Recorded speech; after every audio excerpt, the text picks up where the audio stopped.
आज हमारे बैच के लड़के सीनियर मैनेजर हैं। क्या है? Senior manager. मैं लिख दे रहा हूँ, यूबीआई मुख्य सॉफ्टवेयर यूनियन बैंक को सीनियर मैनेजर कैसे बोलते हैं।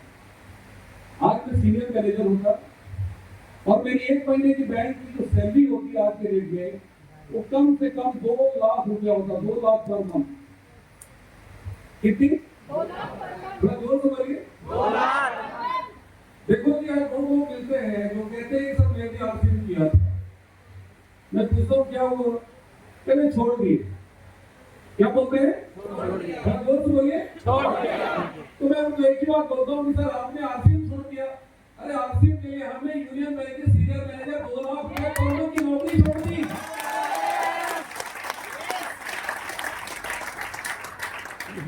मेरे दोस्त, मेरे भाई, मेरी बहन, यहाँ पे जितने भी हमारे अतिथि हैं, मेहमान हैं, आप समझ साथियों को आज मैं ये बताया है हूँ कि आप अंदाजा लगाइए 2 लाख रुपए महीने की नौकरी छोड़ के मैं आरसीएम कर रहा हूँ।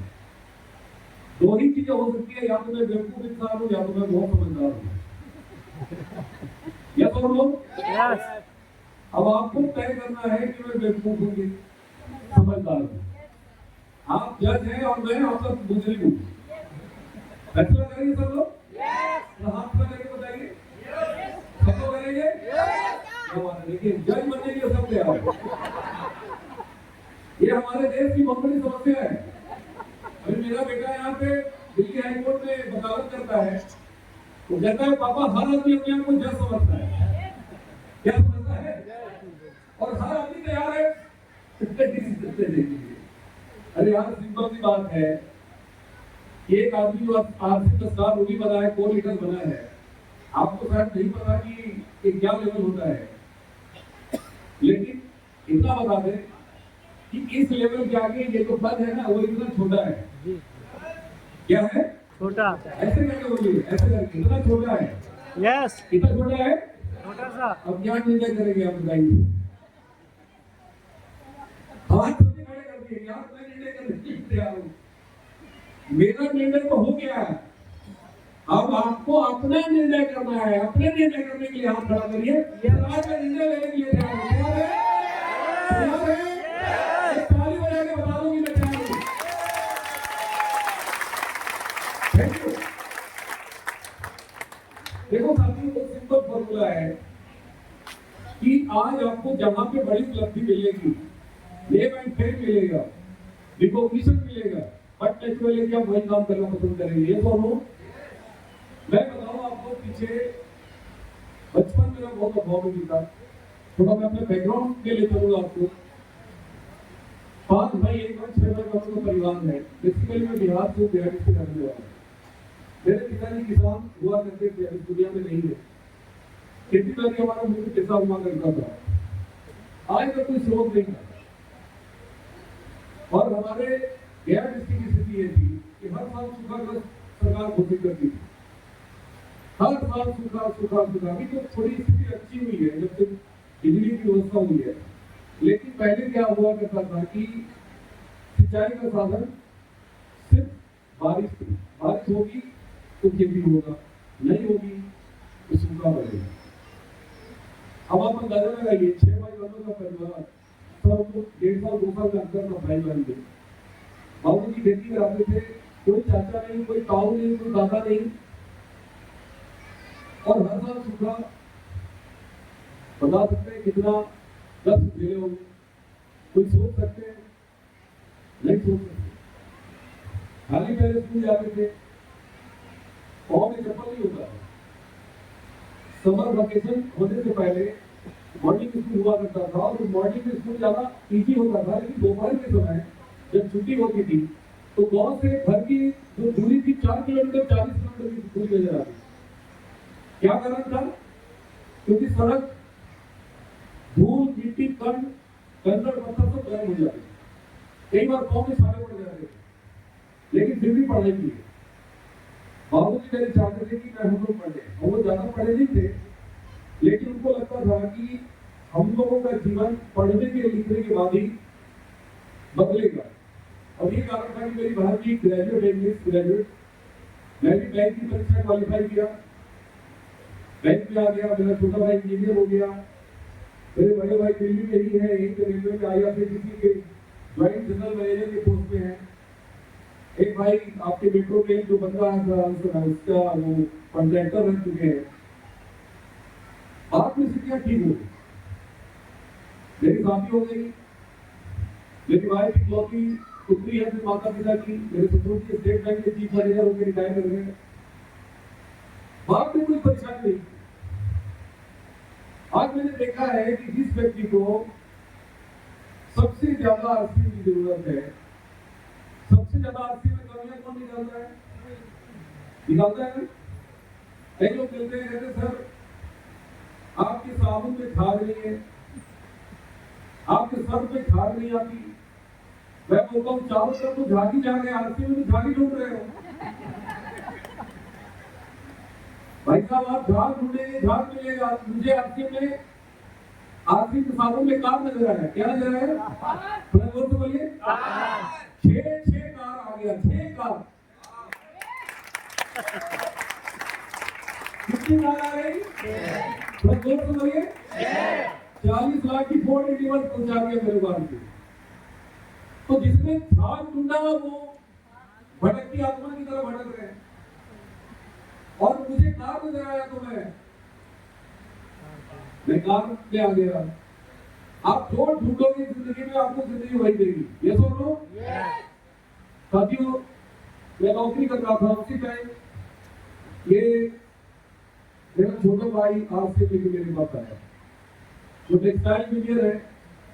उस समय गया उस्मान एक कंपनी बहुत बड़ी उसमें हुआ करता था, अभी रिलायंस में है, बीमर में है।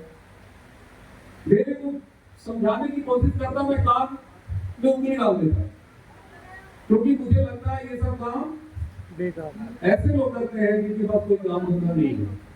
ये बेरोजगार लोगों का काम है, कम पढ़े लिखे लोगों का काम है, अनपढ़ लोगों का काम है। मुझे ऐसा लगता था दोस्तों, और मुझे लगता है कि ज्यादातर लोगों को यही लगता है। ये सब साथियों मैं बिल्कुल सुनने के लिए तैयार नहीं, लेकिन इसी तरह के सेमिनार थी, संडे का दिन था, और उस सेमिनार में मुझे मेरा छोटा भाई किडनैप करके ले गया। मैं बिल्कुल तैयार नहीं था, मुझे पकड़ के ले गया कि भैया चलना पड़ेगा। मैं बिल्कुल जाने के लिए तैयार नहीं था, लेकिन उसने कहा कि जब तक तुम नहीं चलोगे तुम्हारे घर का खाना नहीं खाएंगे, तुम्हारे घर का पानी नहीं पिएंगे। मेरी पत्नी समझदार थी, बोली कि उतने दूर से चल के आए हैं, बताइए चाय नहीं पी रहे हैं, पानी नहीं पी रहे हैं, खाना नहीं खा रहे हैं, अरे चले जाइएगा, क्या फर्क पड़ता है, मत करिएगा। और मैं बहुत ही अनबने ढंग से छोटे भाई की मन को रखने के लिए मीटिंग में आया था दोस्तों। यहाँ पे मैं देख रहा था लोग अपनी इनकम बता रहे थे, कोई 5 लाख, कोई 50,000, कोई 1 लाख। मैं बैंक के पीछे ही बोल रहा था, इन सब को कंपनी झूठ बोलने का 100 रुपया 250 रुपया दिया होगा। सच्ची बता रहा हूँ, बैंक वाले किसी पे भरोसा, बैंक वाले किसी पे भरोसा नहीं करते। मुझे लग रहा था ये सब झूठे लोग हैं, सब ताली बजाते बार बार, सूट टाई पहन के वहां भी सब आ रहे थे, मुझे सब ड्रामा लग रहा था, एक्टिंग लग रहा था।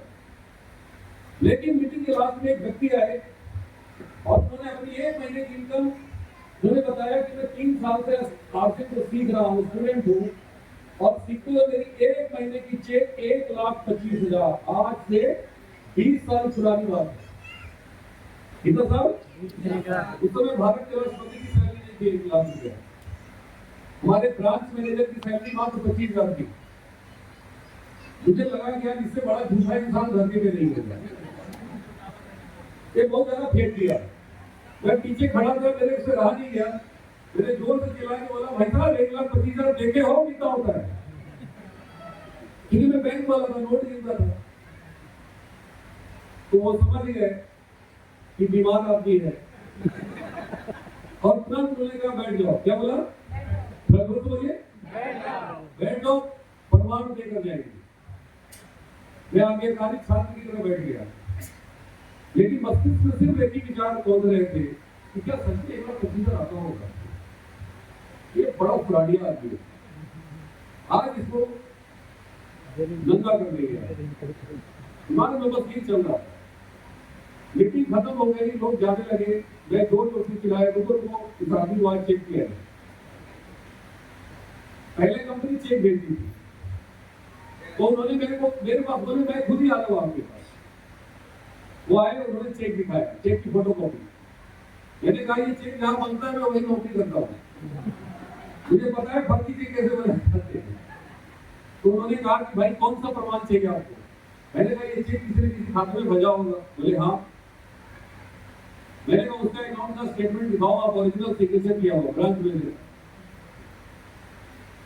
बोले यार वो भी तो फर्जी बनवा सकते हैं। मैंने कहा मैं बैंकर हूं, मैं पता लगाऊंगा। फिर उन्होंने एक सवाल पूछा, अच्छा ये बताओ, मैं आपको स्टेटमेंट दे देता हूँ, सिग्नेचर करके दे देता हूँ ब्रांच मैनेजर का, मैं प्रमाणित कर देता हूँ, कंपनी से भी लिखवा के ला देता हूँ, कंपनी का भी प्रोफाइल आप चेक कर लेना, अकाउंट चेक कर लेना, मैं साबित कर देता हूँ कि मेरी इनकम 1,25,000 है। आप क्या करोगे जानकर? क्यों जानना चाहते हैं? मैंने कहा आप लोग फर्जी लोग। क्या बोला? फर्जी लोग। उन्होंने कहा यार मैं फर्जी नहीं हूं, मैं सही हूं, मैं साबित करके दूंगा, और भगवान कसम मैं साबित करके ही जाऊंगा यहां से। लेकिन आप जानकर क्या करोगे? मान लो मैं सही हूं, मैं फर्जी नहीं हूं, मैं सही हूं, क्या करोगे जानकर? लाख टके की सवाल थी। मैं टेंशन में आ गया कि हाँ यार आखिर मैं इतना परेशान क्यों हूं? मुझे तो कुछ करना नहीं। देखो हम सब के अंदर एक हनुमान है, वो हनुमान मेरे अंदर भी था, सोया हुआ था। और जैसे ही उन्होंने बताया कि आप जानकर क्या करोगे, तो मैंने कहा कि भाई साहब आपने 3 साल में किया है, यानी 36 महीने में कारनामा किया है, अगर ये मेरे दिमाग में घुस गया तो भगवान कसम मैं 24 महीने में करके दिखाऊंगा। 36 महीना में 26 महीने। मैंने क्या बोला? 26 महीने में करके दिखाऊंगा। उन्होंने कहा कि सोच के बोलो, आप जैसे बहुत लोग मिलते हैं, टिकते नहीं आदमी, मैदान छोड़ के भाग जाते हैं। मैंने कहा भाई साहब मुझे आपसे सर्टिफिकेट नहीं चाहिए, मैं कौन हूँ? 17 लाख लड़के परीक्षा दिए थे बैंकिंग सर्विस रिक्रूटमेंट बोर्ड में। कितने? 200 बोलिए। और 150 चुने गए, 150, 150, और उस 150 में था।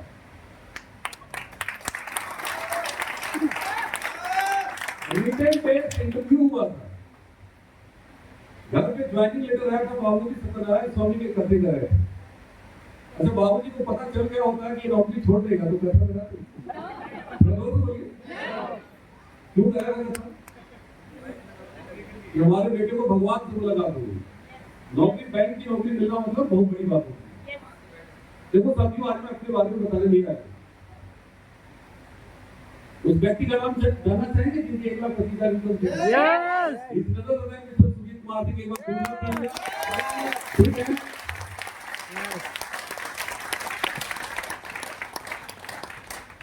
और यकीन मानो साथियों, उनकी आंखों में जो चमक थी, उनके बॉडी लैंग्वेज में जो कॉन्फिडेंस लग रहा था, उसकी वजह से आधा कॉन्फिडेंस मेरा इसलिए हिल गया था। क्योंकि बैंक में रहने की वजह से मैं करोड़पति लोगों से भी मिलता था, अरबपति लोगों से भी मिलता था, और कंगालपति लोगों से भी मिलता था। भाई बैंक में हर तरह के लोग आते हैं। यस और नो? यस और नो? तो पैसे वाले लोगों का कॉन्फिडेंस ही अलग होता है, उनकी बॉडी लैंग्वेज अलग होता है, उनकी बातचीत करने के तरीके अलग होते हैं। और मेरे को सिम्टम नजर आने लगा सुजीत कुमार जी का। एक बात समझ में आ गई कि यार बंदा सही बोल रहा है, लेकिन दिमाग तक पूरा बात नहीं, जब तो देखेंगे तभी मानेंगे। उन्होंने कुरियर भेजा मेरे को, मैं कुरियर लेकर, हमारे ससुर जी उस समय पटना में चीफ मैनेजर थे, मैंने उनको फोन करके पूछा कि क्यों ब्रांच है बिहार में, इसका पता लगाना है। बोले क्यों ब्रांच? तो ब्रांच मैनेजर पटना से आता जाता है, मेरा पर्ची काफी है, बताइए क्या करना है। मैंने खाता नंबर दिया, नाम बताया, बोले अगले 1 घंटे बाद फोन आया, ये बात सही है कि सुजीत कुमार सिंह नाम का लड़का लाखों रुपए कमा रहा है।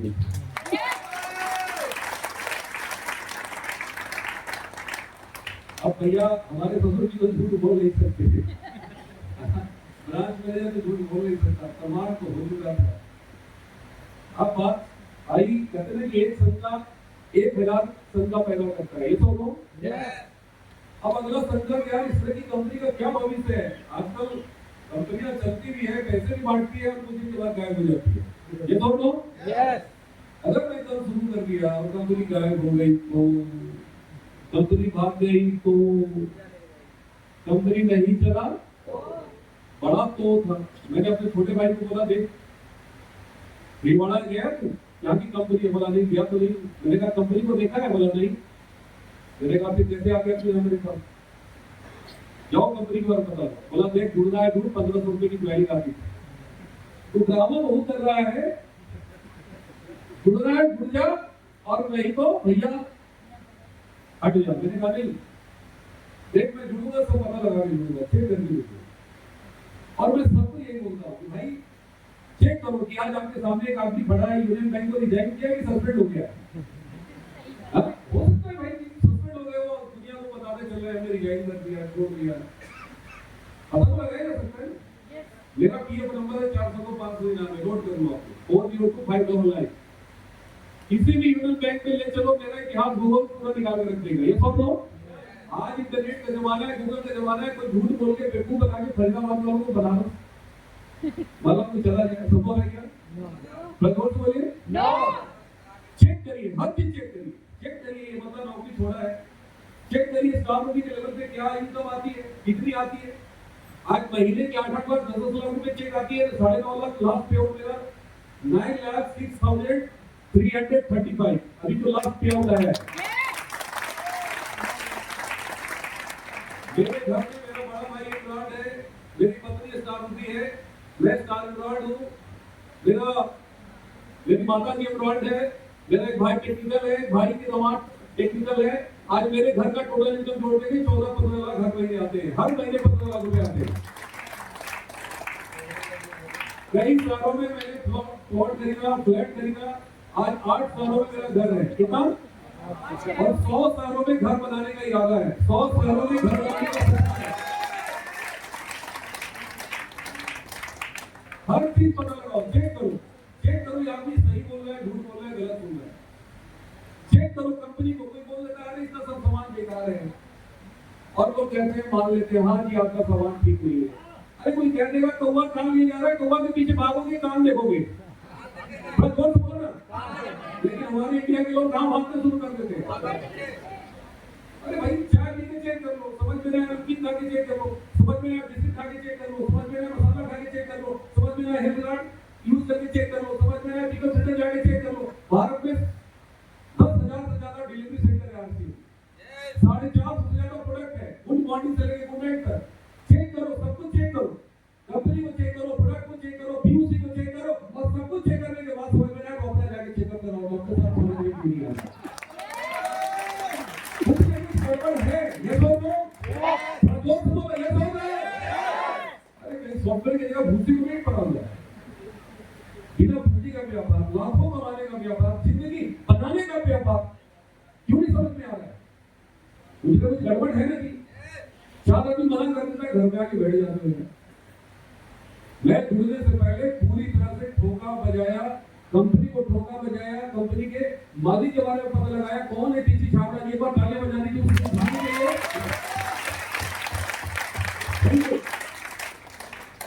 वो इंसान नहीं है, वो भगवान है इंसान के देश में। अच्छा जाओगे जीवन बन जाएगा, अधिक तो झटू भाव बन के जिंदगी में घूमते रह जाओगे। लोग कंपनी बदल के थक गए। कई बार लोग कहते हैं कि सर मैंने कसम खा लिया, कोई कंपनी नहीं करना। मैंने कहा इसी तो मैं है आपके पास, आरसीएम कर लो, इसके बाद कोई कंपनी करने की जरूरत नहीं है, बस आरसीएम कर लो। तो सब लोग सब कुछ चेक करने के बाद मैंने आईडी लगाई, और एक बार मैं जब कूद गया तो मैंने अप्लाई को नहीं ढूंढा, सर आते ही नहीं हो। वो तो कहते हैं सर आप आते ही नहीं हो।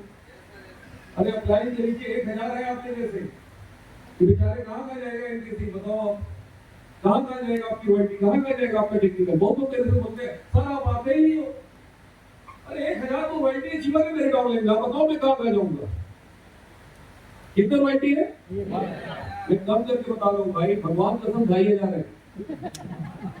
हाँ 1,000 में साथ सुनने लगता है लोगों का। मैं क्या करूँ दीदी, कम करके बताता हूँ कि भैया ले कम सुन ले भाई। 125 टेक्निकल अचीवर है, कितने जोर से बोलिए, 125 टेक्निकल इंजीनियर, 32 एम्ब्रॉयड है, रूबी है, एम्ब्रॉयड है, स्टार एम्ब्रॉयड। देखो समझो बात को, आप भी करोगे आपकी छुट्टी हो जाएगी भाई। मैंने कोई बड़ा काम थोड़ी किया, पहाड़ थोड़ी तोड़ने वाला काम किया, मैंने सिर्फ एक काम किया, अपने आप को समर्पित कर दिया कि नहीं आज मुझे आशीर्वाद करना। कहते दो तरह से लोगों को जगाया जाता है, एक सोए को जगा सकते हैं आप, और एक सोने का नाटक करते हैं, उनको भी जगाया जाता है। लेकिन जो सोए होते हैं ना, उनको तो एक बार में जगाए तो जाग जाएगा, लेकिन जो सोने का नाटक करता है ना, वो जल्दी जागता नहीं है, जल्दी जागता जागता ही नहीं। और आज के डेट में आलसी के बारे में सब कैटेगरी को पता है, सब जानते हैं, सब पता है, लेकिन फिर भी करते, जोर से बोलिए, करते ऐसे हाथ करके बोलिए, करते करते क्यों नहीं करते? क्यों नहीं करते? मैं आपसे सवाल करता हूं भैया, क्यों नहीं करते? हाँ, कंफर्ट जोन में नहीं है, सो रहे, सोने का नाटक कर रहे। करना तो पड़ेगा गुरु, लिख लो, मेरी बात तो रिकॉर्ड कर लो। आज करोगे, 10 साल बाद करोगे, 20 साल बाद करोगे, करना जोर से बोलो, करना, रो के करो, हंस के करो, गा के करो, मर के करो, करना। तो 20 साल बाद करना, आज ही कर लो भाई, आज कर लो ना, आज कर लोगे, 20 साल बाद डायमंड बन जाओगे, महीने का 25-25 लाख रुपए अकाउंट में कंपनी डालेगी। और 20 साल बाद करोगे तो बच्चे जवान हो जाएंगे, तब तक पूछेंगे कि 2026 में डी कुमार आया था समझाने के लिए, बैंक की नौकरी छोड़ के समझाया था, उस दिन क्यों नहीं जगह थे पापा? तू पापा नहीं हो, तू बाप ही पापा हो, बाप ही पापा हो। वो तेरा क्या जवाब दोगे? डायरेक्ट सेलिंग इंडस्ट्री का भारत में युग आ चुका है, स्वर्णिम युग, गोल्डन पीरियड चल रहा है।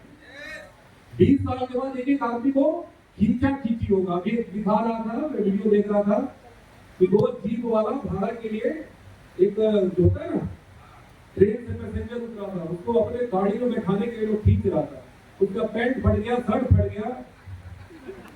आने वाले 20 साल बाद वही स्थिति होगी, एक एक आदमी को ज्वाइन कराने के लिए खींचा खींची होगा। वो कहेगा मेरी टीम में आओ, कहेगा मेरी टीम में आओ, बेचारे की पैंट फट जाएगी। बात समझ में आ रही है? मेरे दोस्त, मेरे भाई, मेरी बहन, आज से 20 साल बाद क्या होगा इस चीज को आज देखिए। मैं पढ़ रहा था धीरू भाई अंबानी की जीवनी, उन्होंने 1953 में 1953 में भारत के अंदर रिफाइनरी डालने का निर्णय लिया, तेल को रिफाइन करने के लिए जामनगर में उन्होंने रिफाइनरी डाली। पैसा नहीं था उनके पास, बैंक वाले से दोस्ती हो गई, बैंक वालों को विश्वास कर लिया, कर लिया 2 करोड़ रुपया और जामनगर में उन्होंने डाल दिया। उस समय इतनी बड़ी भूकंप आई जामनगर में, इतना बड़ा समुद्री तूफान आया, सब बह गया। अब मैनेजर उनके पास गया, बोला भैया कि 2 करोड़ कर्जा चुकाओगे कैसे? तुमको जेल चलना पड़ेगा। बोला मेरे जेल जाने से अगर आपके कर्जे कंप्लीट हो जाते हैं। बोला उपाय क्या है? बोला उपाय यही है कि 2 करोड़ और दे दो। जब पागल हो, पहले में देके फंसाओ और तुम्हें 2 करोड़ दे दूंगा, तो दे दो।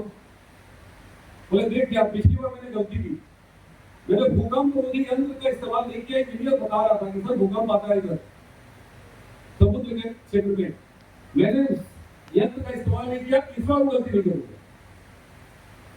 बोले पक्का है ना, विश्वास करो? बोले विश्वास करो, 2 करोड़ लगा दिया।